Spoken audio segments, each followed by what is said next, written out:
Afganistán bajo dominio del Talibán, el tablero de la geopolítica mundial. Buenos días, buenas tardes, buenas noches. Hoy dialogamos sobre la situación y perspectivas de Afganistán, nuevamente bajo dominio del Talibán. El año 1996, los talibanes ingresaron a Kabul y gobernaron durante 5 años, tiempo en el que instauraron un régimen teocrático que causó, entre otros elementos, grandes daños a los derechos humanos de las mujeres. En 2001 fueron sacados del poder a partir de la invasión de la OTAN. Después de la retirada, reciente retirada militar norteamericana, los talibanes, 20 años después, han logrado retomar el control de este país asiático. Las preguntas son, ¿la historia se repite? ¿Estamos frente a una guerra permanente en Afganistán? ¿Qué significa el regreso de los talibanes al control de este país en el marco de la geopolítica mundial y en el marco de la lucha por la hegemonía entre Estados Unidos y China? Para eso hemos invitado a un periodista, a un amigo, estamos esperando a Decio. Mientras tanto, le paso la palabra a Raúl al otro lado del Zoom. Te mando un fuerte abrazo, querido Raúl. Para entrarle al tema, yo quisiera deshacer 2 o 3 ideas previas que me parecen tremendas. Una, efectivamente, la guerra permanente no es una desviación, es una política de los Estados Unidos como forma de mantener su dominio y de profundizar el capitalismo en el mundo. Segunda, en Afganistán la guerra permanente ya lleva décadas y no sé si es posible que esto cambie porque no hay una retirada de Estados Unidos, para mi modo de ver, sino un reposicionamiento de Estados Unidos y su objetivo principal no es ni la democracia en Afganistán, ni la paz en Afganistán, ni en Asia, sino la contención de China. Y en tercer lugar, el manejo de los grandes medios es tremendo, ¿no? Evidentemente el Talibán tiene una política contra las mujeres feroz, pero según los informes de Amnistía Internacional y según la lógica, ¿ustedes creen que en estos 20 años de dominio estadounidense en Afganistán no hubo agresión a las mujeres, no hubo violación de los derechos o de la situación de las mujeres? Por supuesto que la hubo, y además Estados Unidos no gobernó, o los aliados de Estados Unidos no gobernaron todo Afganistán, sino una parte, ¿verdad? Lo que sucediera en las otras partes nunca nos lo han contado y realmente no lo sabemos. Pero bueno, esto es una opinión, me gustaría escuchar a Rafael Archondo sobre este tema, a ver qué piensa. Sí, bueno, muchas gracias. Un saludo a Raúl, a Mirko, a quienes nos escuchan. Y pues he oído atentamente la introducción que Raúl ha hecho sobre el tema y me parece que coincido en algunos aspectos fundamentales y más bien quisiera complementar o ampliar un poco la mirada que él tiene, ¿no?, sobre Afganistán. Yo creo que efectivamente, en el caso, digamos, de esta retirada, este repliegue que ha sido comparado con el abandono de Saigón allá en los años 70, ¿no?, esa especie de fuga desesperada de aviones, digamos, del aeropuerto de Kabul. En este caso específico, yo creo que hay que agregar a lo que se dijo, que se trata de una salida concertada, ¿no? A diferencia de Vietnam, donde sí, efectivamente, el enfrentamiento y el potenciamiento, digamos así, de las fuerzas afines, ¿no?, a Ho Chi Minh determinaron la salida de los norteamericanos. En este caso no fue así, aunque efectivamente hubo sorpresa, hubo una especie de apresuramiento, porque no se esperaba una retoma del control tan rápida por parte de los talibanes. Sin embargo, hay que agregar que ya había un acuerdo que además se negoció durante la presidencia de Donald Trump. Es decir, los talibanes hace muchos años ya venían negociando su regreso al poder con los Estados Unidos y con las potencias de la OTAN. El giro importante que se dio, me parece, ocurrió hace algunos años cuando los talibanes instalan una oficina internacional de su movimiento, de su frente político en Qatar, y a partir de esa oficina internacional comienzan las tratativas y negociaciones. Incluso hay conversaciones directas entre Trump y uno de los líderes principales de los talibanes para definir esto que ya está sucediendo. Entonces, aquí tenemos una continuación de una política y no es que Joe Biden decidió romper, digamos, con lo que se venía haciendo antes, sino que más bien esta es una consecuencia de una negociación previa. ¿Por qué menciono este elemento? porque me parece fundamental entender que ya Estados Unidos se consideraba en cierto sentido derrotado en Afganistán, ¿no? En el sentido de que no había logrado esos objetivos con los que ingresó al país en 2001. Sobre la democracia afgana muy poco podemos hablar, ¿no? Yo creo que ese no era, por supuesto, el objetivo principal, pero no solo no era el objetivo principal de Estados Unidos, tampoco de los afganos, me parece. O sea, es difícil considerar que hay un movimiento a favor de la democracia en Afganistán.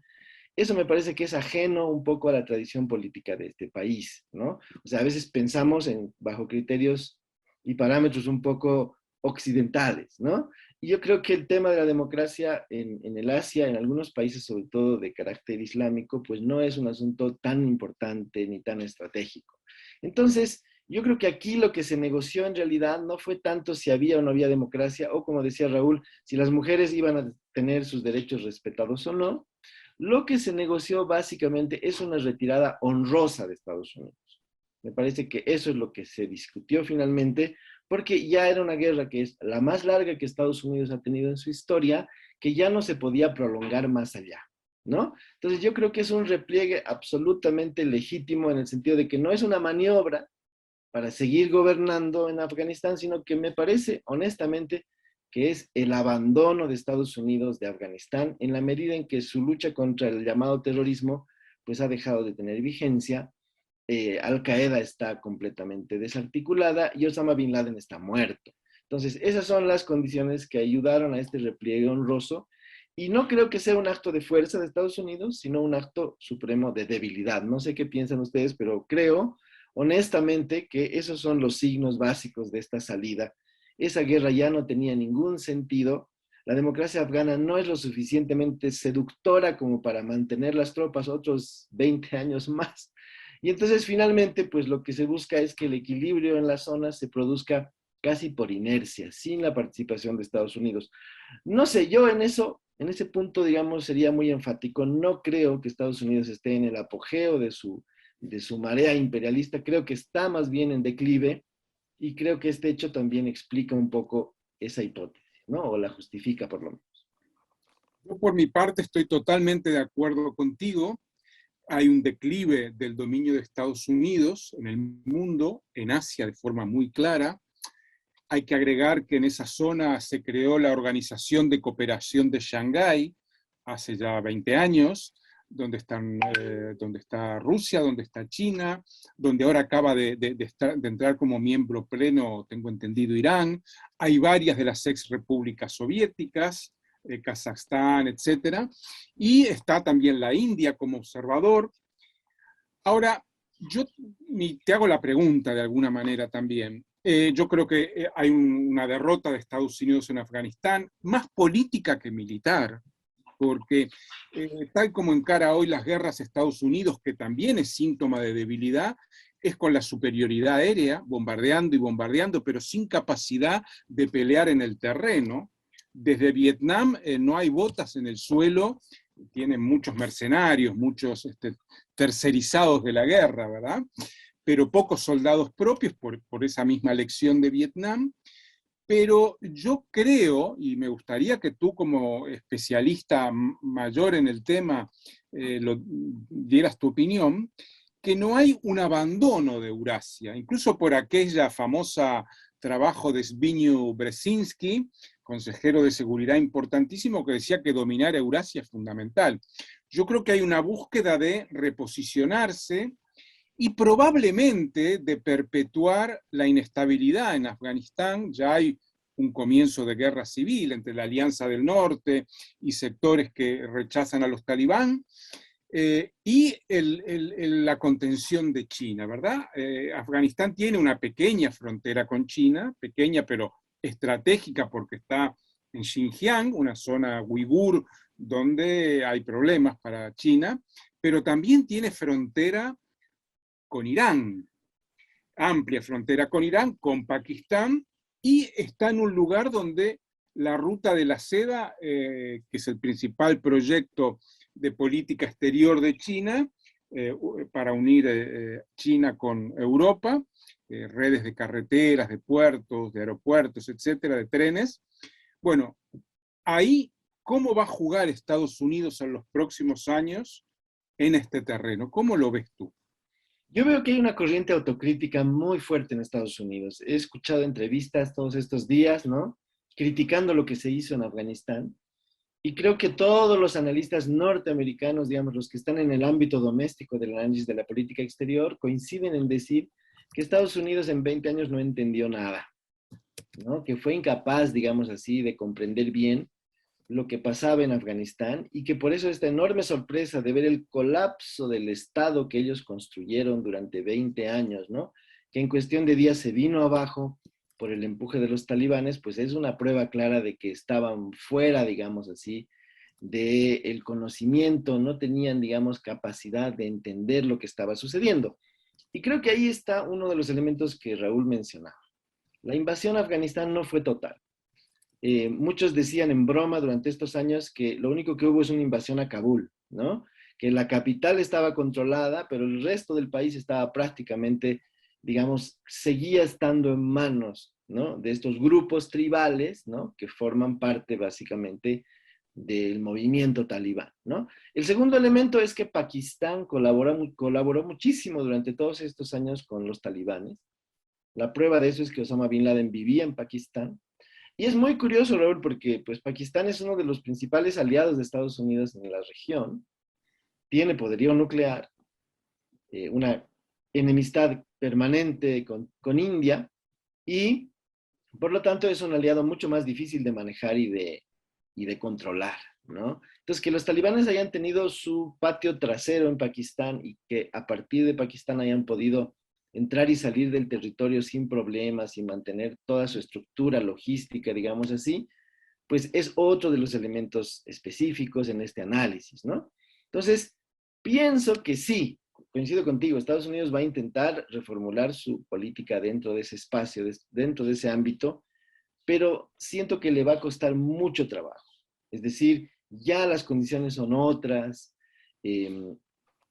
es muy complicado hacerlo en estas circunstancias específicas. Yo creo que hay un fuerte impulso desde la llegada de Donald Trump e incluso antes con Barack Obama para ocuparse de los asuntos internos, ¿no?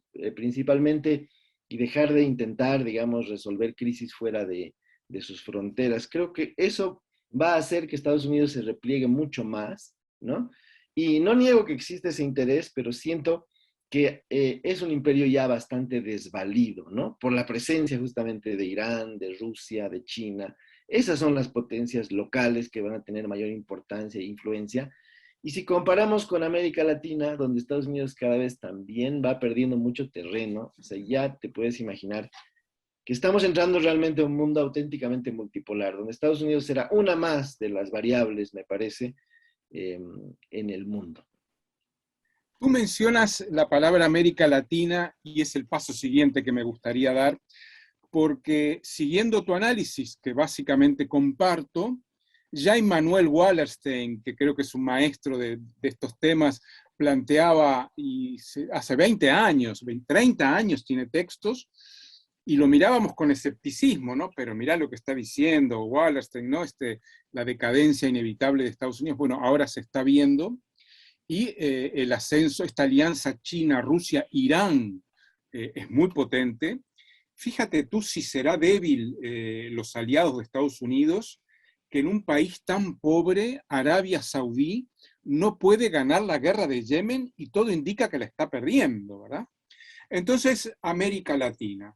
A mí lo que me sorprende es que junto con ese repliegue en Afganistán y en Eurasia, hay un repliegue de la estrategia de derribar al gobierno de Maduro en Venezuela y se firma este pacto en México, que el proyecto Guaidó fracasó, que el proyecto de la oposición radical también fracasó, y que se encuentra con tres regímenes, Venezuela, Cuba y Nicaragua, que más allá de que nos gusten o no, a mí lo de Nicaragua no me gusta nada, pero no está siendo controlada totalmente por Estados Unidos.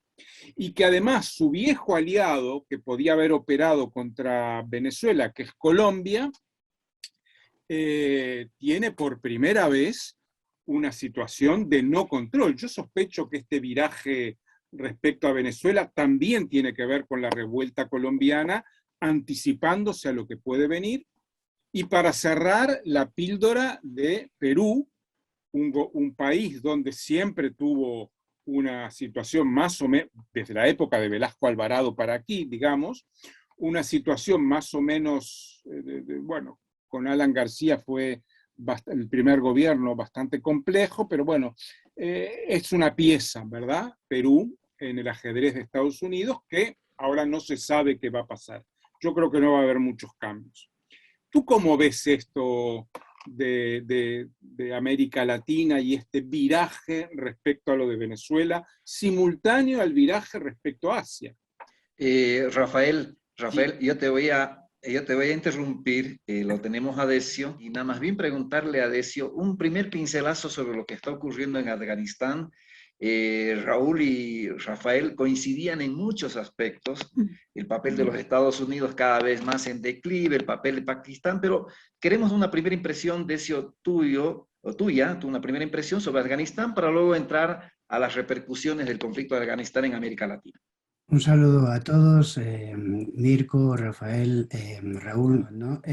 Yo creo que, bueno, lo que estamos asistiendo es a un giro, digamos, de la centralidad geopolítica, digamos, hacia lo que ahora se define como la nueva ruta de la seda. Me parece que vamos a asistir, digamos, a cómo de alguna forma va a ser ahí donde evidentemente se van a mover grandes masas de capital, es decir, grandes lógicas de infraestructura, evidentemente un desplazamiento del comercio que ya se había desplazado de Occidente a Oriente, pero ahora, digamos, se va a situar, digamos, en toda esta zona que se pretende de amplia expansión de desarrollo y en este sentido, de alguna forma, quiero decir, me parece que vamos a ver acontecimientos de diversa índole política en los países por los que recorre esto que la República Popular China ha definido como el proyecto suyo de la nueva ruta de la seda.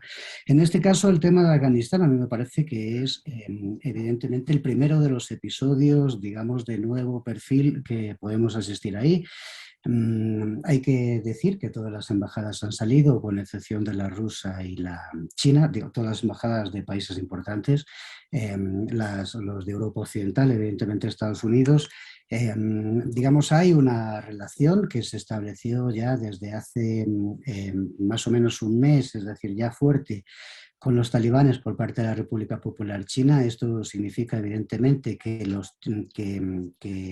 Beijing ya veía evidentemente el triunfo de los talibanes, incluso antes de que los norteamericanos de alguna forma lo diesen por declarado y el propio gobierno digamos, afgano, y me parece que de alguna forma lo que hemos visto es cómo han funcionado muy operativamente los servicios de inteligencia pakistaníes, ¿no? En este caso, es decir, que son de alguna forma quienes de alguna manera se sospecha que han sido actores fundamentales en dotar de información, digamos, a el talibán, ¿no? De alguna manera, quiero decir, en esta lógica de guerra. Yo creo que solo os he oído esta frase inicial que habéis planteado, pero creo que de alguna forma efectivamente lo que se viene a indicar es que asistimos a una nueva hegemonía, que evidentemente es la China, ya lo sabemos, estamos en ese proceso, la pandemia acelera esta circunstancia, vamos a asistir a operaciones de ajedrez, digamos, en todo este corredor de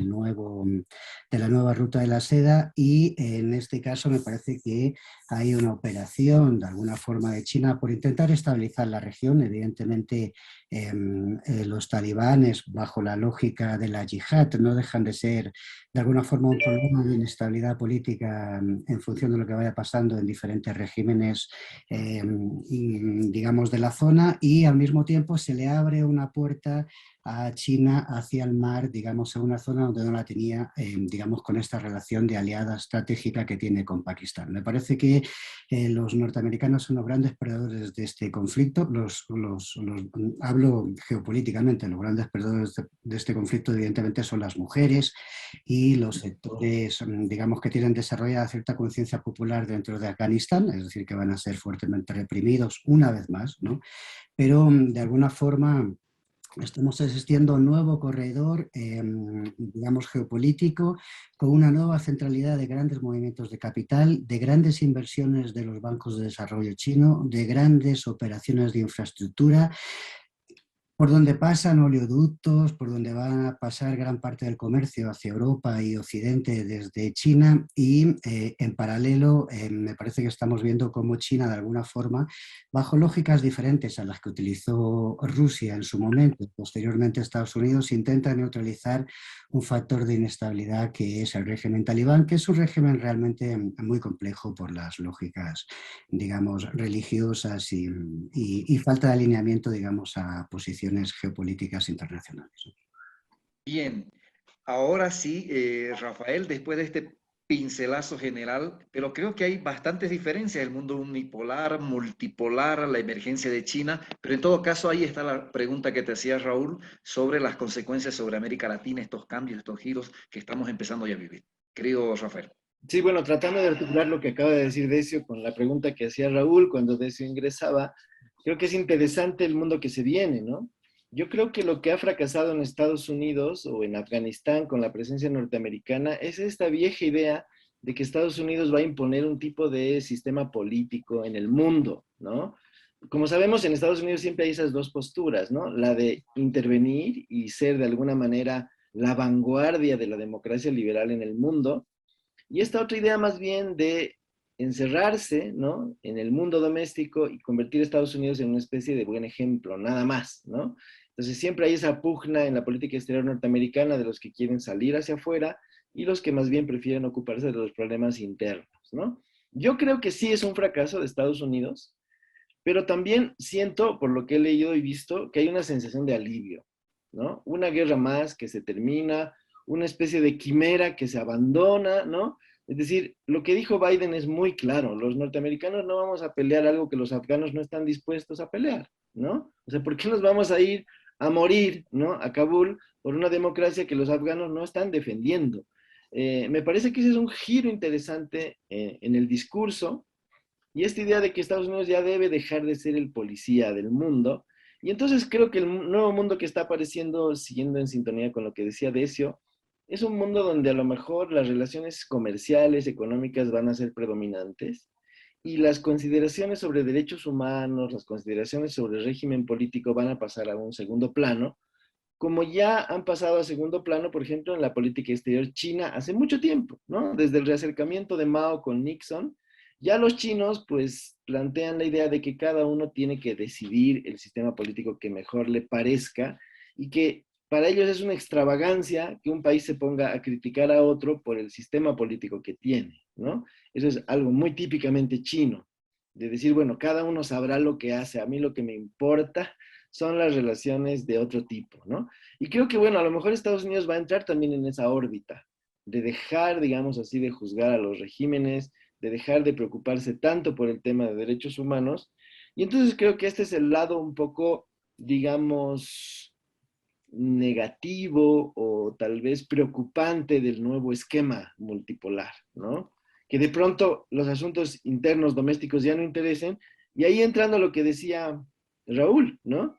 Si Venezuela tiene, o sea, ha encontrado una forma de ser estable a partir de Maduro, o si Nicaragua ha conseguido una manera de avanzar en su proceso de desarrollo con Ortega para siempre, ¿no?, lo que lo embalsamen para que se quede a gobernar incluso después de muerto, pues es un problema de nicaragüenses y venezolanos, ¿no? Nadie más tiene que opinar al respecto, ¿no?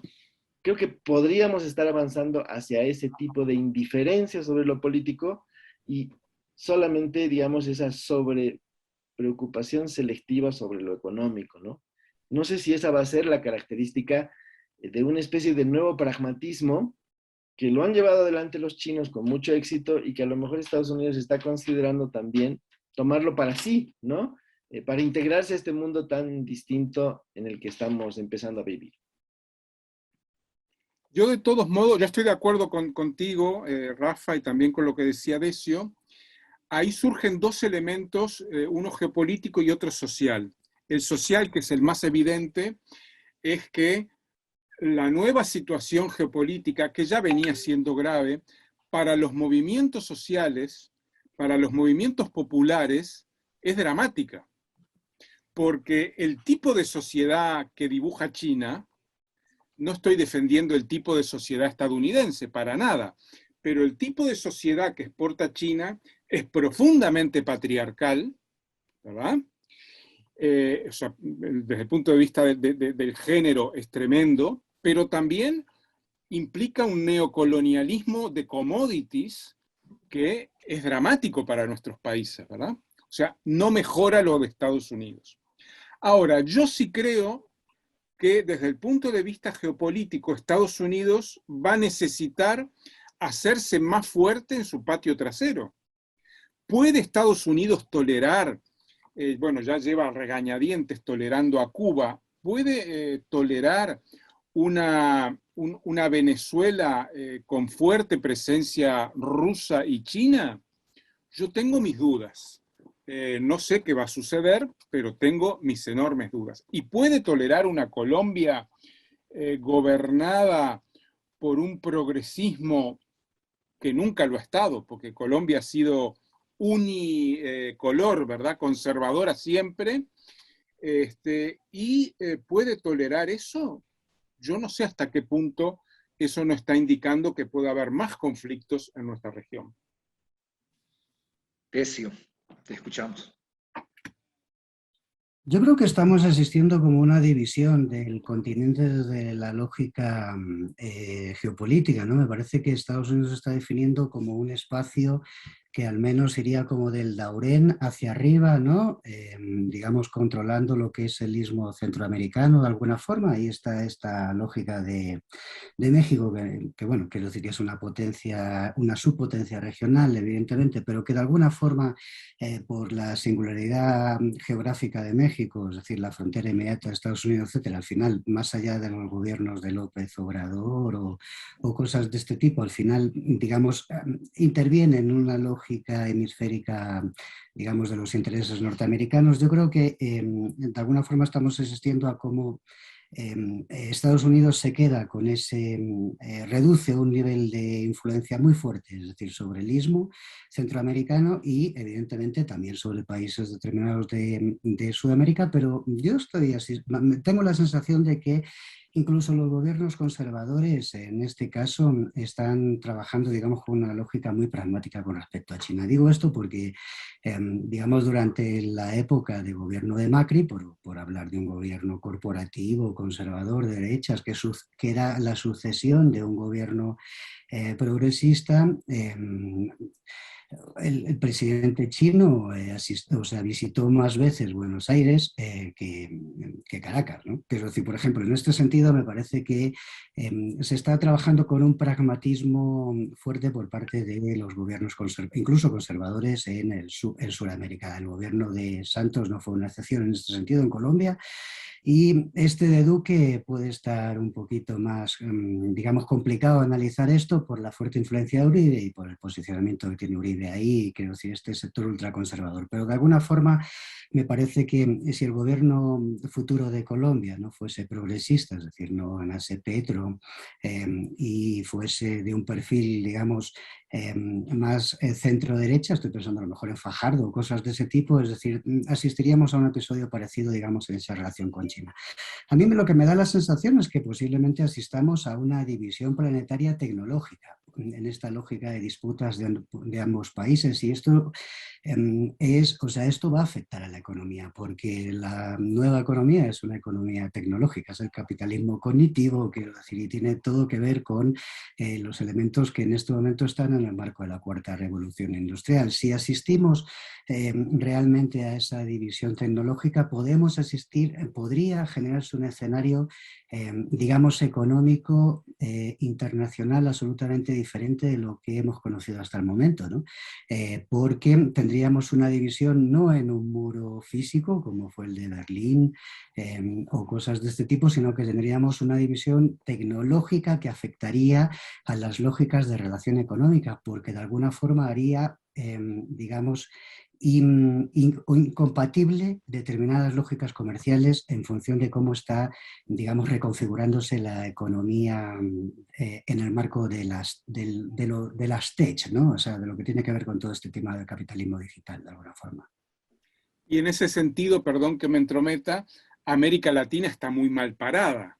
El acceso a las nuevas tecnologías, que es el único continente que, bueno, fuera de África, que no tiene desarrollos tecnológicos propios, y además con el informe reciente de CEPAL de la brutal caída de las inversiones extranjeras en el continente, ¿verdad? Yo creo que el panorama de América Latina, porque ya estamos en la parte final de este debate, es importante pensar que puede ser de la marginación de extramuros, ¿verdad? Un estancamiento perpetuo que para mí es muy preocupante. No sé, Rafa, ¿qué piensas? Sí, yo, bueno, de todos modos, este siglo se considerará seguramente el siglo asiático, ¿no? Como el siglo XX fue pensado como el siglo americano en el sentido de Norteamérica, pues estamos muy lejos de poder inaugurar una etapa diferente en la cual América Latina tenga un espacio un poco más aceptable, podríamos decir en términos económicos, ¿no? Es decir, con la supremacía china, como decía Raúl, pues nos colocamos simplemente como proveedores de materias primas, como lo fuimos en el pasado, y la CEPAL de Previch podría volver a estudiar las mismas cosas, solo que cambiando, haciendo un cambio sencillo de palabras y cambiando China por Estados Unidos por China, y sería prácticamente lo mismo, ¿no? Es decir, ahí estamos perdiendo y perdiendo, como ya es común. Y entonces sí, las condiciones efectivamente son complicadas, son difíciles. Y bueno, América Latina en muchos sentidos, pues a lo mejor tiene que asumir también esta postura pragmática, no lo sé, ¿no? O quizás nos podemos convertir en el baluarte de una nueva política exterior donde algunos temas esenciales que no sean económicos puedan ser también puestos en importancia, ¿no? En las primeras listas o en los órdenes de importancia, no lo sé. Es decir, vamos a seguir aceptando un régimen como el de Ortega en América Latina. ¿Qué va a pasar en el espacio interamericano con esto? El prestigio enorme que tiene la Corte Interamericana de Derechos Humanos seguirá alimentando un poco esta idea un poco más idealista de lo que sería la política exterior, no lo sé, ¿no? Pero siento que pues, la caída de Afganistán es un poco encogerse de hombros frente a un factor que no han podido eliminar y que tiene que ver con otros aspectos, como los aspectos de la vida cotidiana, ¿no? La opresión de las mujeres, la falta, digamos, de división entre lo religioso y lo político, que creo que ese es digamos, el asunto más importante ahí, ¿no? Es decir, para muchos pueblos en el mundo la religión y la política no están separados. Y en el mundo nuestro, en América Latina, pues esa separación está clara.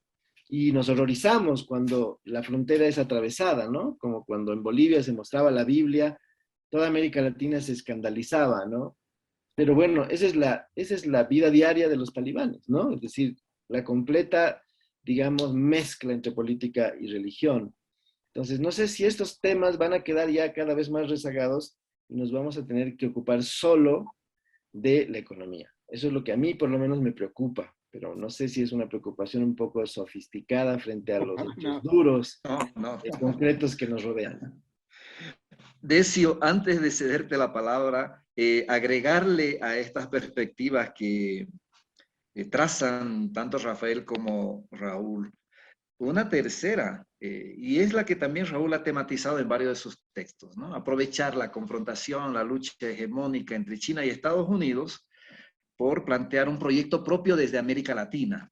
Esas guerras de la independencia en pleno siglo XXI por la tecnología, por la democracia, por los derechos humanos. Es decir, un proyecto más humanista desde América Latina, aprovechando las fisuras y los quiebres de este enfrentamiento que se escucha resonar en Afganistán, que se escucha resonar en nuestro propio continente, en Venezuela, en Nicaragua o en Cuba, esta lucha hegemónica. Entonces, ¿qué condiciones tenemos desde América Latina para plantear un proyecto propio que luche contra estos hegemonismos, así sean multipolares?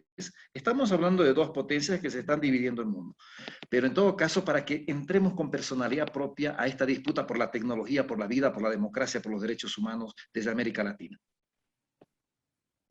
O sea, yo tengo la sensación de que en los próximos años, y son algunas décadas, esto, o sea, lo configuro en un escenario de dentro de algunas décadas, América Latina puede tener menos importancia geopolítica que África. Es decir, que en este sentido me parece que hay países potenciales en África, Kenia, Nigeria, Sudáfrica, evidentemente. Hay países que son, digamos, países, digamos, de importancia emergente, tanto económica como poblacional, como geopolítica, como en materia de suministro de recursos, etcétera. Y tengo la sensación de que América Latina pierde una vez más el tren, es decir, que se queda como atrás en esto, ¿no?